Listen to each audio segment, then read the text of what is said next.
Halo semuanya, nama saya Cukit Sen, saya berasal dari Indonesia. Umur saya 33, saya tinggal di wilayah Kalimantan Barat. Banyak orang dari kita mungkin tahu lah, bisa dibilang orang Hakka ya. 大家好，今晚咧有隻印尼嘅客家朋友來樓緊要講客家話，點名我做係主持人。大家好，我係 Cukit Sen，我嘅來自係從印尼東南亞呢鄉，就係一帶啊，呢個一帶地方，嘛喺新橋種啊呢鄉啊。點解咧要聲言出嘅一隻地方嘅行後講客家話嘛？客家話是一半一半。而係咩也有寫老看重嘅事咧？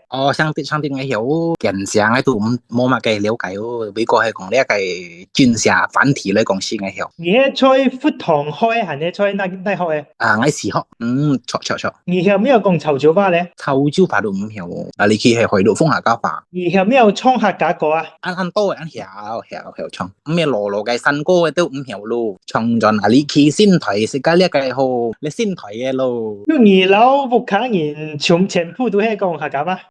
福建人講客家話，要上下呢一個成人都日本國當一個設置咧話要講翻杯嗱。你有冇去過昆田啊？昆田有去過，昆田係講用呢含嘅同呢一個潮州人講翻嘅呀，條那牽同羅。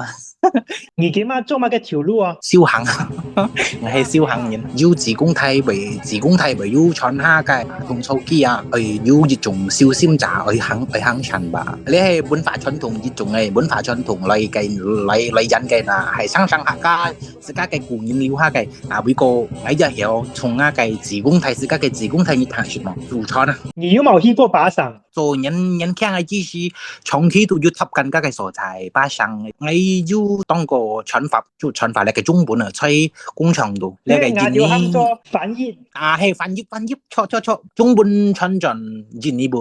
出嘢喺邊係咩朋友係條喊做係 orang asli。本地人哈，orang asli，要客家話講高部人，係部個嘅意思，高部嘅部基礎係高做個戲，佢講食家嘅客家人似講加馬路吧，加馬路嘅意思就係兄弟咁樣啦，兄弟。